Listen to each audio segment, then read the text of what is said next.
Matter. The subject of TIs, this is probably one of the last videos I'm gonna make, and this is not an announcement video. It is a very powerful video to share with you a dream that I had. Some of you do understand because you resonate with the information I'm giving you, and some of you are going through probably something different or refuse to accept that that might be it. I don't know. But I do want you to keep in mind that this is a spiritual awakening channel. Now today I'm not going to play any music. I just want to go into my thoughts and be able to properly paint, draw, illustrate, and color, whatever. I want to talk to you guys about my dream because it's very significant to what I've been discussing, that I've been going through this whole awakening. All right. It's always been a spiritual awakening channel to discuss spirituality and to learn from other people. I do appreciate those of you who comment and send me Bible scriptures that are related to the stuff that I discuss. Okay. Also, once I tell you the dream, I'm going to break down why is that significant to the subject of targeted individuals. Now, this video is not for everybody. Not everyone is going to resonate with it. I am not sure how long it's going to be, but you should be patient if you're going through something. This might help someone, okay? This is the reason why I'm still on this channel. I believe that some of us are going through the same exact things. And if you fill your head up with the information that other people are going through, thinking that it's your deal could be different. Your situation can be different, so be open-minded to it, all right? So now, I'm going to give you the dream in detail. I'm going to title it Breakthrough. First, I want to give you a short story to set up the dream. The night that I had this dream, earlier that evening, I had met with a friend. A friend that's been in my life since like 1996. Honestly, just to cut the story short, our friendship should have ended years ago because of betrayal. And it was something bad, which I lost my job and all that stuff. Okay? So now, right before I met that friend, I had, my brother had been murdered. And this is the first time I say it like this because I always say passed away. My brother had been murdered. And a little short story about him. My brother had been in an army from the age of 17 to the age of 28. And then he comes back to the States. He comes back to the world because the people in the army where I was in Germany, I wasn't in the army, but friends of mine in the army, they always call it going back to the world. So once he got out of the army, he was here for about, he was a civilian for about 2 months. Went out one time and he got murdered. He got shot, and 16 days later he passed away. He died from his injuries, whatever. So that's the story about him, okay? So that situation kind of set my head into it like a tailspin, okay? But I never properly grieved from that loss. Never properly.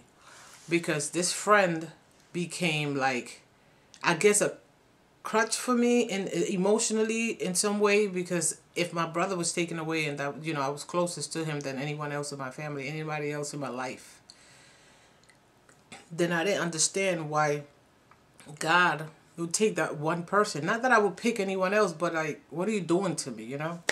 So maybe during that time, I lost some of my, I didn't stop believing in God, but I stopped believing in certain things that had to do with spirituality. Now today, I still don't truly support organized religion because I think it's very limiting. And, but I didn't properly grieve because I was going through some other things. That friend of mine that, you know, betrayed me, I didn't stop being friends with her. And there's so many details, but one of the things that she said to me during that time when my brother was still in the hospital, I had started a new job, and that's how I met her. But in conversation, we was talking, whatever, because she was the one training me. And she said, if you never had a friend before, you have one now. And I think I stayed stuck there. So I overlooked everything else that she was doing. Not overlooked it like I don't know it happened. It was messed up, and I realized it, okay? But I never properly dealt with my brother's death, and that kind of got me stuck somewhere in a negative mind space, with negative energy, with probably spiritually broken down, and I saw the world in a very dark way. I mean, everything that I saw was like, once he got killed, I'm like, this is all fucked up. And I do excuse myself if I use profanity in my videos. I try not to, but I do speak like that sometimes. I'm passionate. I talk like I talk. And I'm not going to sit here and be an actress. Some people may get offended, and I apologize for them right now. But sometimes, without even knowing, I check my videos and I've said shit, and I didn't even mean to say it. Breathe properly. I didn't go through my stages. I was just dealing with some other things where I was living, and kind of going over and over and over the betrayal and other things that she was doing. And I didn't let go of that friendship because I felt that if I didn't have that friendship, I don't have anyone. And yeah, I did have a lot of people, but that's how my mind was working then, okay? So, why do I tell you this? The night before the dream, I had a conversation with this friend. And I said to her that I told her the whole thing. I think that we should have had to stop being friends back then. And because today she's still doing shit that just gets on my nerves, and I need to be I need to be positive. I need to think positive, and I'm like snapping at her because now she wants to be a good friend, and I'm like, yo, too late. The truth is too late, and no matter how much of a good person I am, you done a lot of shit. You did a lot of things that were messed up. And it's like a friend doesn't do that. She's not the worst person in the world, because if I ever needed any help financially, that's the person that helped me. I am a person. I have a soul. And that's, to me, is more important. Like, what I could provide you as a friend, or as a, support, the support that I can provide, that to me is way better. And I think one of the reasons why she was able to remain friends with such a wonderful person like myself was because of the mind state that I was in after my brother passed away. Otherwise, we would not kept being friends. So again, the night that I had that dream, that evening, I called her over and I had that conversation with her. And I felt that just because I know these things happened in the past, and I'm still, she wants to be around me and I'm allowing it, I feel that that's messing up my energy. It's almost like she has become, her presence in my life, not she, but her presence in my life have become like, she's like an energy vampire, whether she means it to do it on purpose or not. But I think she capitalizing from my knowledge, the stuff that I'm learning, I'm feeding it to her. She doesn't even share the conversation or discussion. She just listens. But I'm pretty sure when she's not around me, she's acting like me. She's out there acting, on the information that I'm feeding her. Nothing wrong with teaching people. But at the same time, she's drawing from me and I'm getting nothing back. That's how I see it. And a lot of times she walks in my house and she comes in my room, and I'm wide awake before she comes. And as soon as she comes in, for some reason, I'm making my way into the bed, and before you know it, I'm like drowsy. I can't even have she hasn't been here for too long, like very long, like 10 minutes, and I'm already drowsy and I can't even have a conversation because I'm falling asleep. And this has happened a lot of time. You guys are probably wondering right now, like, what does this have to do with us? I'm going to tell you because it's going to resonate with some of you. Maybe not exactly the French situation, but something similar, okay? So keep listening. I'm not going to blame her, because anything that anything that anyone does to you, you allow it, okay? So I'm not blaming her. I'm just telling you what happens. I can't think. I can't talk. Sometimes when I'm making my videos, I'm so annoyed, but I try not to show it. I try to keep going because I can't even find the simplest words. I can't find them. It's not like I'm stuttering. I just can't find them. I almost said it, but it doesn't come out. So, and I'm not creative. I think about making certain videos or making certain content to put in the other channels, to do other things, and I'm just not creative. And I'm like, what's going on? So this is what I've done plenty of time, okay? As a test, I've stayed away from her for like a whole week. No calls, no responding, no. Sometimes I put on do not disturb and just let the people I want to, be in contact with, let it come in. And guess what? That whole week, I'm fine for 2 weeks until I talk to her again. So what I did the last time, for about 2 weeks, I let her come to my house as often as she wanted to. I would just even call her over and invite her over. Because I thought it was me having something against her. And being that I know her for so long, you guys are wondering like why I would even try so hard. I know her for so long, and you may not be as sentimental as me, but she's become like part of my entire family. So her saying her name, let's say her name is Sandra, everybody know who Sandra is in my family because we've been around each other for so long. So it's kind of like strange to like not act like I don't know her, but I feel like it's do or die.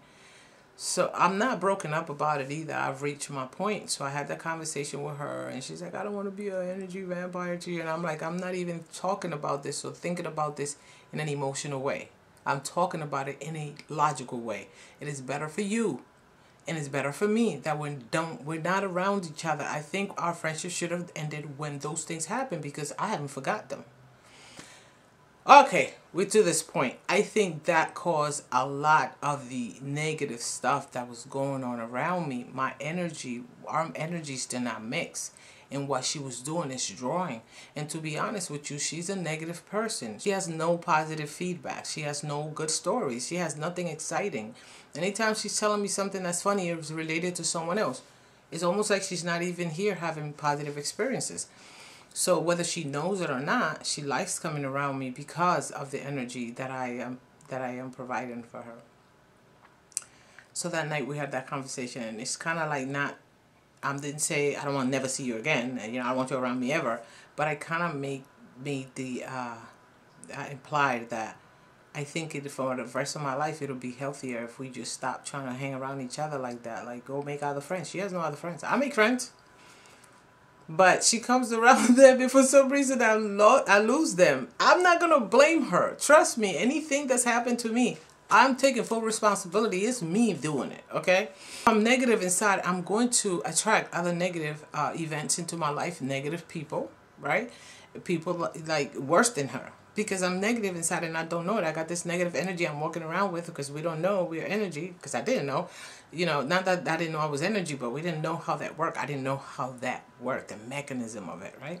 So I'm attracting these negative events. I'm attracting these negative. I'm seeing the world in darkness, right? Everything is bad, and all these people are bad, and you can't trust anybody, and you might as well never get married. I still think so, but you might as well. Everything is just this negative aspect to it. So I start this awakening, and I go on YouTube, and I start just researching information, and I stumble upon this channel of target individuals. Oh my God, these people are going through what I'm going through. And I don't know at what point I decided to do a channel, but I felt that whatever was stuck inside of me, I had to talk about it. And little did I know that it served a lot of people, and there's a lot of people sharing the same type of information, going through the same things. So I decided if I tell my story, because I always knew I was going to get through it. If I tell my story, I might be able to help someone, give them hope for those who are going through what I'm going through. And you will know, because a lot of the things that I talk about, you're going to resonate with. Other people are going through things that are way beyond what I could understand. But don't dismiss what I'm saying because you have absorbed so much other information that's keeping you believing that you cannot get out a program. Keep an open mind. So now, the dream. I had to set it up, okay? The dream. So in my dream, I was in the car with a few family members. I don't know who they were. I don't know if my friend was in the car. I think my mother was there. Some other people. I think my stepfather or my uncle was driving. I don't know. But I know it's like, I remember the music playing, but low. And I was in the back on the right. Driver's side on the right. And all this talking and whatever they were doing in the car, it was kind of like annoying me. Like I had to get out of there. And I was like, I have a headache. Can you guys look for a store so I can go buy me a headache pill? And I'm like, okay, they were looking for a store, and we was in this area was known to be like the hood, you know, but a bad area in the hood. Yeah, there's worse areas in the hood. So so they're like, I'm like, there's a gas station right there. It's like a convenience store. Like, pull over right there. And it wasn't one of those lit ones. I was like, yeah, pull over right there. And like, no, no. So whomever was driving, the man that was driving, he said, well, there's one down the street. There's too many people out here. There's one down the street. And I said, no, no, no, pull over right here. But I got a headache. I got to go get a pill. So then they pull over and they let me out. We're going to wait right here. I said, no, no, no, go ahead. I'll walk home. So I go into the store, right? And there's a family in there. It's like almost, it's not very late, but I know it's nighttime. And I go in there, there's a family. There's like a son, the daughter, the father, and the mom. And they're like discussing whatever the sales for the day, looking down at some ledger or whatever. And I come in the store and I go onto the counter, and the young guy walks over to me. When I say young, it's like 20. He walks over and he's like about to say something. His mother goes, "We're closed." She's just bitching. But she, you know, she kind of like didn't look at me as if it was personal. It wasn't personal. So get that, okay? It wasn't personal. It was like she was just in a bad mood. And she was like, "But we're closed." And I said, "But the door was open." And then the son he looks back at her and say, "Mom, but the door was open." And then she's like, "Yeah, but we're closed. It's 12 a.m. Now, the time also, because 12 a.m. is the start of a new day, right? Zero, right? Hour zero, right? And she's like, "It's 12 a.m. And he goes, "What can I get you?" But he was polite. Nobody else was bitching at me. Nobody was looking at me. They didn't say much to her because she was probably like the matriarch of the family, you know, the boss. But she was just like, but we're closed. And he's like, "What can I get you?" So I went and got me some sweets. Whatever I got. Some sweets, so some banana. Don't even try it. Got a banana and probably a cake or something in the store. And I don't know if I got headache pills. But then I purchased whatever I had to get. Then I walked out because I didn't leave because, you know, I didn't leave like offended because of what she said, because I knew that what she was doing wasn't personal against me. So I got whatever I got and I walked out the store. Now when I walk out the store, of course they're not waiting for me because I told them to go ahead. And so when I step out the store, there's like it's like I'm at the very corner of the street, 4 ways, and there's just a bunch of black guys out there. All right, there's a point where I'm saying black guys, okay?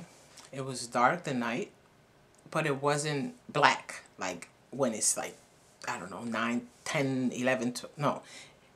I would say it felt like 7 o'clock. A bunch of black guys, and there was one on the sidewalk where I was walking.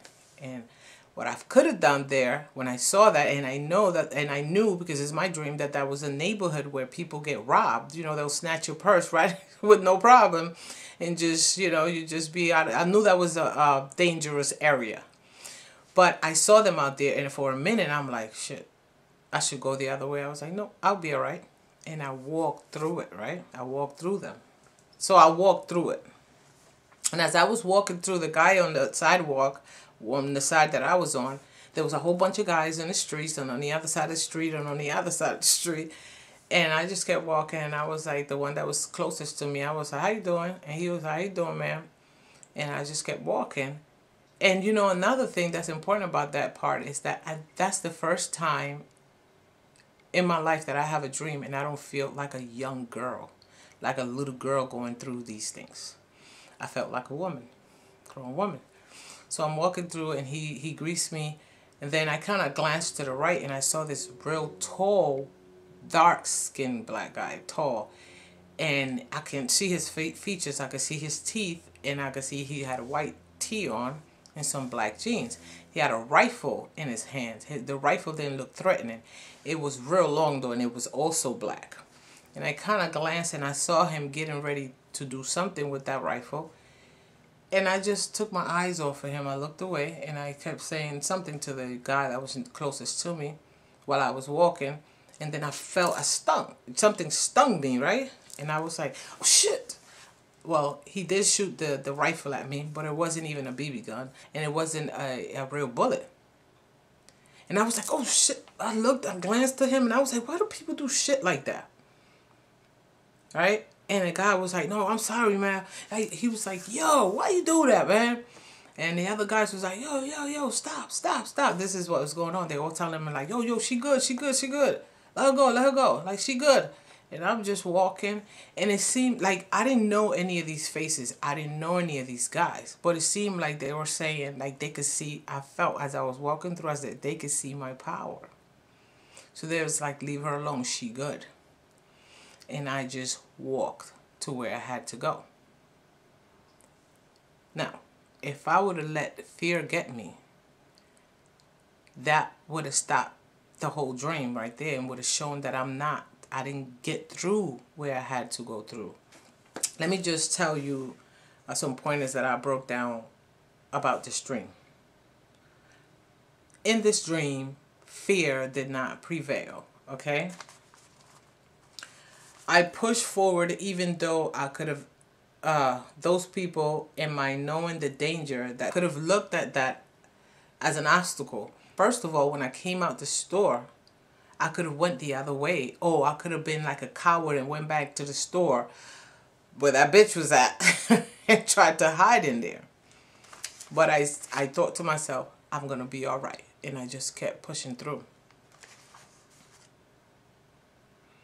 Obviously, the only thing in this dream that could have stopped me from getting to where I was going was if I would have felt afraid.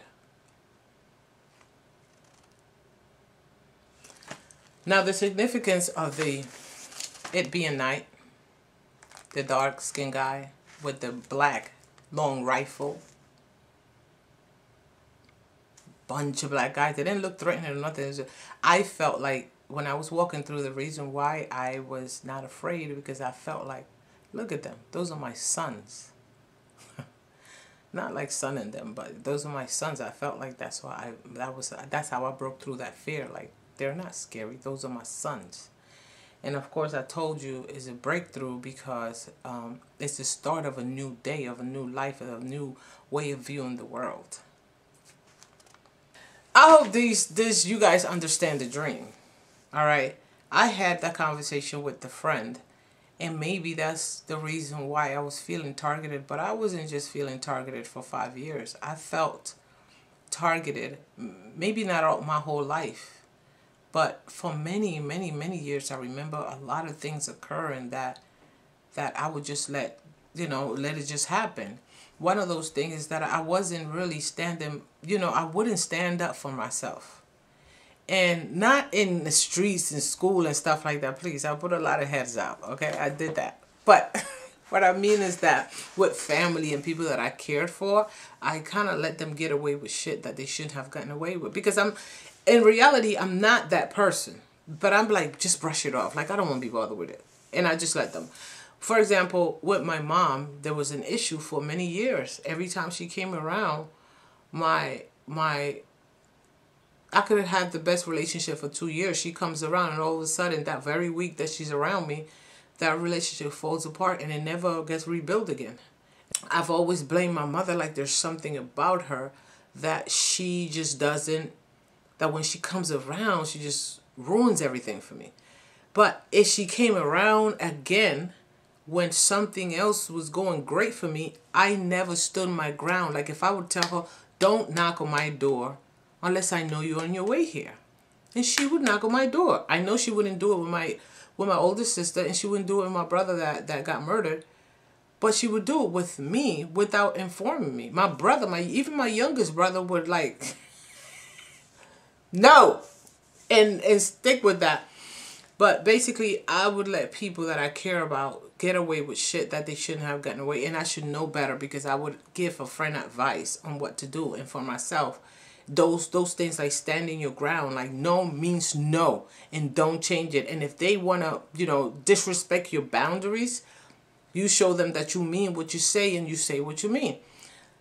All this stuff that I'm telling you about, that way I thought it was other people doing it to me. The main point that you need to understand here is that I was doing it to myself.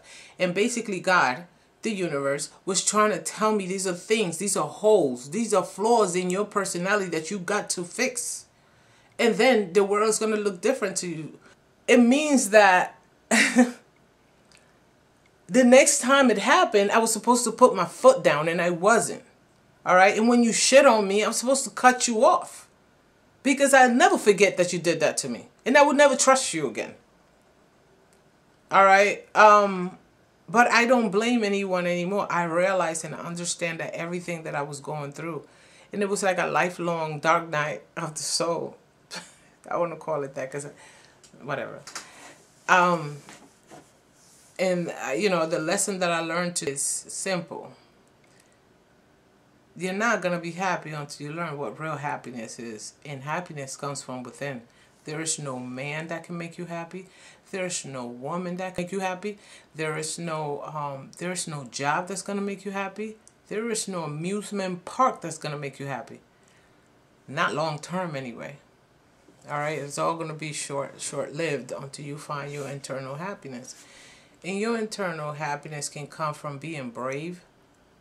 All right, stop being afraid to stand up for yourself. Don't let anybody take advantage of you. I don't care how many years you let people take advantage of you, how many lies you've had to tell. Every time you tell a lie, you're being a coward. You're afraid of something. You're being a coward. Stand up.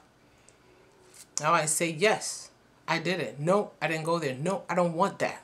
Don't say yes just to please somebody else. People pleasers. Say no, I don't want it. It's what you feel. Whatever you feel.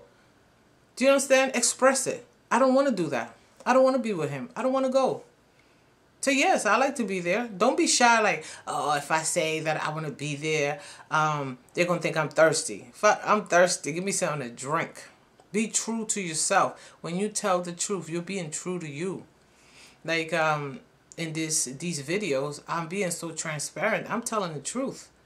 I was so shy and so secretive that I didn't even know that I was being secretive, because when I share, we're close, I'm open. I tell you, I'm an open book. If I think that we're family, right? I'm being transparent. I'm being real, and that feels good because I'm being true to myself. I have nothing to fear. I don't even care if you don't like me right now. I don't even care if you're judging this video. I don't even care if you don't resonate with what I'm saying. This is for the people that it resonates with and that gives them hope and it helps. If anything that I talk about on my videos, the first video you ever watch, if you can't vibe with it, you on the wrong channel. Okay, if you think you're going through something more sophisticated, bigger, this is a government program. This is something that I can't fight. If you think that you have no hope, you are on the wrong channel, because it's a hopeful channel. All right, and I want you people to listen. If you love somebody, and don't be like, no, because I don't want them to know because they're going to take advantage of me. Tell them you love them. And if they take advantage of it, now you know it's time to kick them to the curb. You have to be true to yourself. If you no longer want to be in a relationship, say like, my feelings have changed. Yeah, that person might turn into a psycho, but if you know that person is a psycho, tell them from a distance, like from another country. If your parents try to make you do something you don't want to do, yeah, you don't want to get in trouble, but say, I don't want to do that. Just be true to yourself before you break yourself. We blame everything on our parents. We blame things on our partners. We blame things on our environment, on our friends, the work environment. We just look for point the fingers. Then we talk about people that is obvious with them that they don't take accountability. But a lot of times we don't take accountability. And some of the things that we're experiencing is our fault because we have cleaning up to do. We got things that we have to get done. And we're not doing. That's what I learned anyway. And like I said last night, whoever comes into my life next, I already love myself, so what else you got?